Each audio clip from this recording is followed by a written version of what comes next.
Magandang araw po mga giliw naming tagapakinig.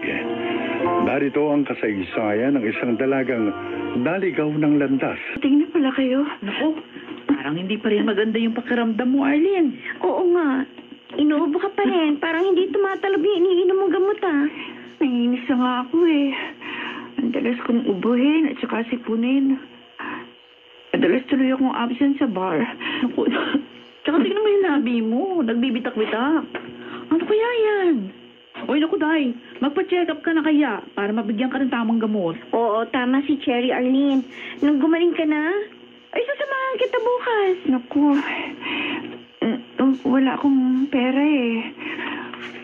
Bumili kasi ako ng alahas bago ako nagkasakit. O, ipahihiramin kita.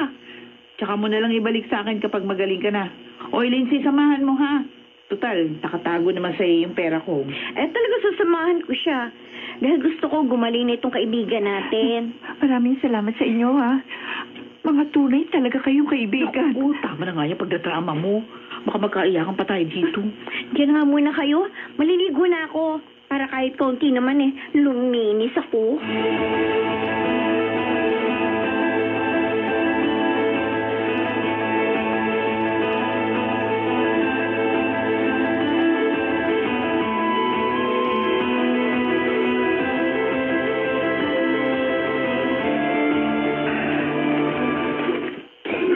Dinalhan ko po kayo ng mga kailangan nyo dito, Tay. Anak, mas matutuwa ako kung pipirmi ka na rito at magbabagong buhay. Gusto ko rin naman po yun.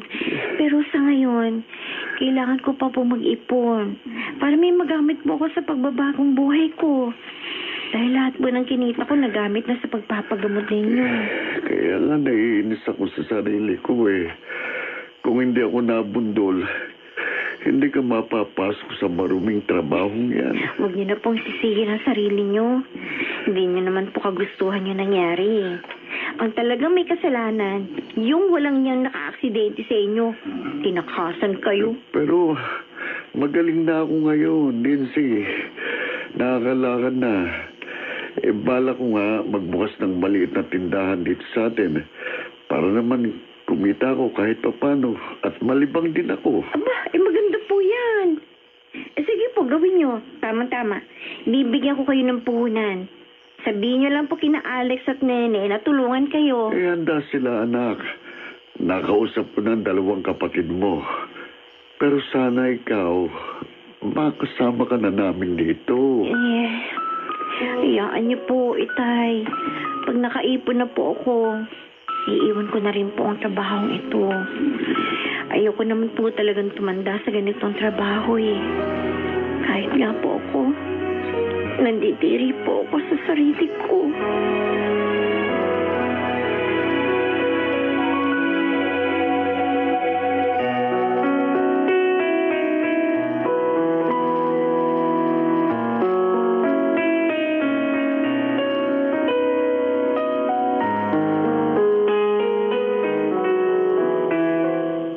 Sila Mampilo. Concern lang sila sa'yo. Kaya lagi niyang sinasabi sa'yo mga bagay na yun tuwing nagkikita kayo. Eh wala naman ako sinabing mali si Itay, Oliver. At hindi rin masama ang loob ko sa kanya. Kailangan ko lang ng sapat na panahon para magawa ko yung gusto niya. Sana matanggap mo na rin ang pag-ibig ko pagdating ng panahon na yun. Sigurado ka ba? Sigurado ka ba na kaya mong tanggapin ang dungis ko?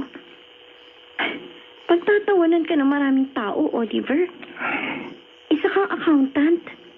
Tapos mamahalin mo lang ang isang tulad ko. Hayag sa akin ang lahat ng tungkol sa'yo. At noon ko pa rin sinasabi sa'yo na tanggap ko yun. Dahil higit na nangingigbabaw ang pag-ibig ko sa'yo.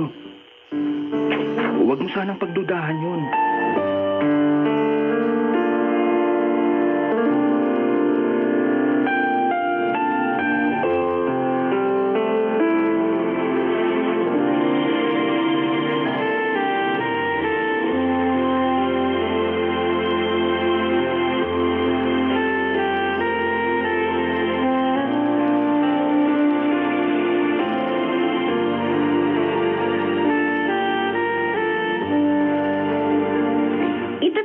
na naman ang pera mong ito, Cherry? Oo, sabi Lindsay. Bakit ba parang nagtataka ka pa? Lagi ko namang ginagawa yan. Kasi nga, ikaw yung pinakamagaling magtago ng pera sa ating tatlo. Bakit nga ba pinatatago mo kay Lizzie yung pera mo? Bakit hindi ka magbangko? Wala na akong pamilya. Kung magbabangko ako at may mangyari sa akin, di sayang naman yung ipon ko. Bangko lang yung nakinabang sa pinagbentahan ko ng beauty ko. Di iwan ko na lang sa inyo ng mga best friend ko. Nakatulong pa ako. Bakit ba ganyan ka mag-isip, Cherry? Oo. Ang lakas naman niya. Ako nga itong pinakasakitin sa ating tatlo eh. Nagpapakatotoo lang ako, girls. Dahil talaga namang hindi natin hawak ang ating buhay.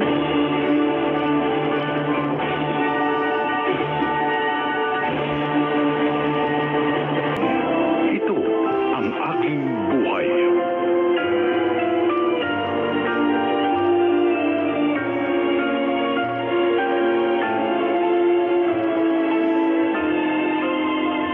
Ha?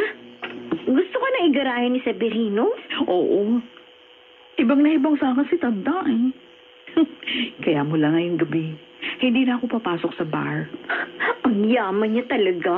Ano bang business niya? Ewan. Hindi ko naman kasi tinatanong. Basta tinatanggap ko lang lahat ng datong na binibigay niya. Ibig bang sabihin, lilipat ka na rin ng bahay? Iiwan mo na kami ni Arlene? Ayoko nga ng ganun. Pero yun sana yung gusto niya. Ibili ako ng bahay tsaka kotse. Alukot na, no? Maganda nga yung magiging bahay ko. Para naman akong nasa hawla. Paano ang usapan ninyo? Ayun na nga. Hindi na ako papasok sa bar. Para siya na lang talaga yung karelasyon ko. At sasagutin naman niyang lahat ng kailangan ko. Pero, dito pa rin ako, no? Ay, salamat naman. Malulungkot kasi kami ni Arlene pag iniwan mo kami. Alam mo, hindi naman sa kadramahan, Pero, gano'n din ako eh. Kaya nga, ayokong mahiwalay sa inyo. Kayo na kasi yung itinuring ko mga kapatid ko. Pamilya ko. At, teka nga pala. Nasaan na si Arlene? Nagpunta sa doktor. Kinuha yung resulta ng mga test na ginawa sa kanya. Bakit hindi mo sinamahan? Ayun eh. Kaya na raw niya. Kaya hintayin na lang natin siya dito.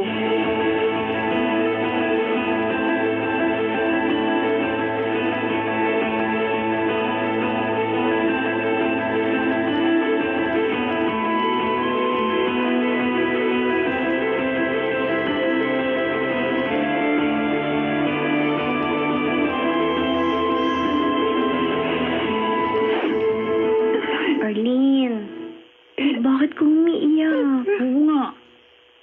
Nung dumating ka kanina, nagkulong ka na agad doon sa kwarto. Bakit ano ba nangyari?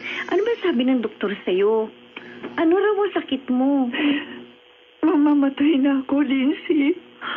Oh? Wala na pag-asa yung sakit ko. Ano? Bakit? Ano ba talaga sakit mo? Malamang kasi pandirihan niyo rin ako eh. Huwag ka nga magsalita ng ganyan. Pare-pareho lang naman tayo nakakadiri. Oo nga. O kaya sige na. Sabihin mo na, anong sakit mo? Mayroon akong HIV. Ito ang dahilan ng paghina ng immune system ko. Diyos ko. Ipagagamot natin yan. Gagaling ka, Arlene. Meron naman akong pera. Yun yung gagamitin natin. Naintindihan mo ba ang sinasabi mo? Cherry, hindi mo dapat gawin yun. Ang pera mo para sa'yo. Pinaghirapan mo yun. Kayo ng dalawa ni Lindsay ang mga kapatid ko. Kaya, anong malang sa akin, sa inyo na rin. Kaya ipapagamot ka namin.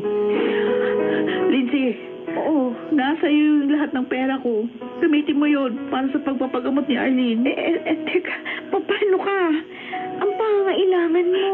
Lagi naman ako may pera kay Severino. Yun yung gagamitin ko. At dadagdagan ko pa ang perang nasa iyo. Oh, Cherry, maraming salamat.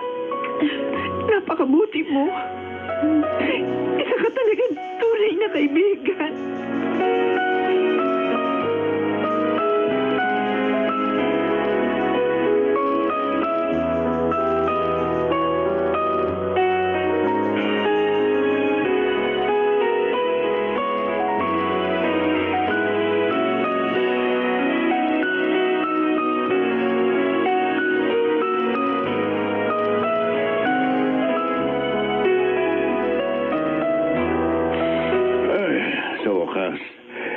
Nakarating din tayo dito sa rest house ko, Cherry Baby.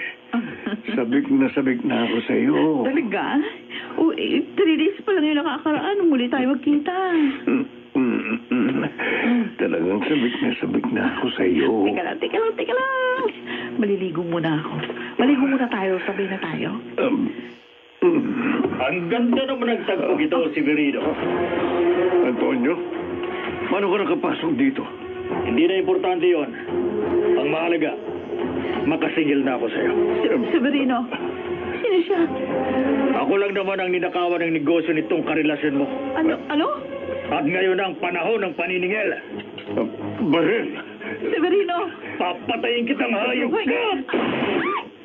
Severino! Tumahimik ka!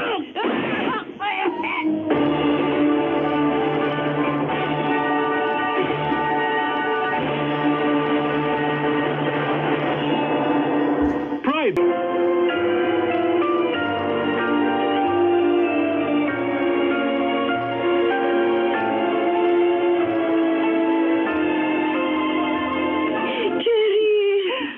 Tinawagan kami ng driver ni Severino kaya nalaman namin ang nangyari sa inyo.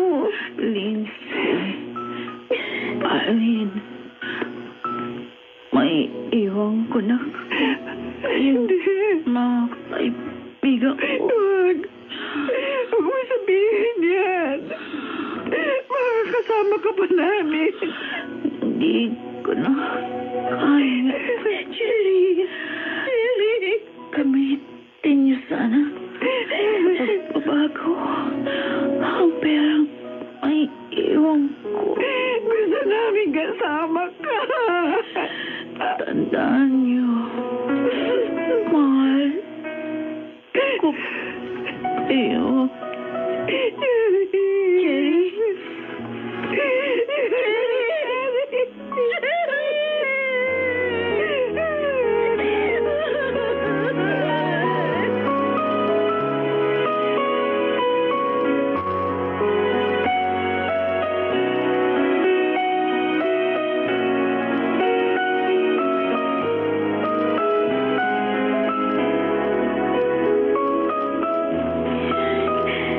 Naidibing na ang best friend natin, Arlene. Dalawa na lang tayo. Dapat nga. Ako na lang to namatay eh. Kasi ako naman ang may HIV. Parang kaya lang siya nag-ipon para sa atin dalawa. Hindi ko alam kung paano na ako ngayon, Isi. Pasanay na akong kasama kayo. Hindi kita iiwan, Arlene. Magkasama natin gagamitin sa mabuti ang perang iniwan ng kaibigan natin.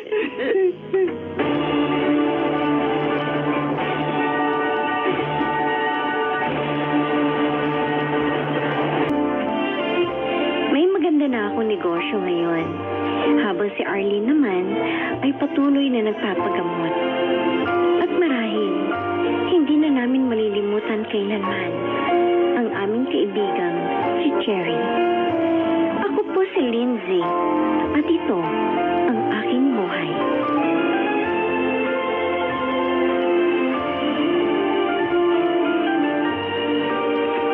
Marumi man sa tingin ng isang tao, may kabutihan pa rin namamahay sa kanyang puso. Kabutihang siyang nagpapaganda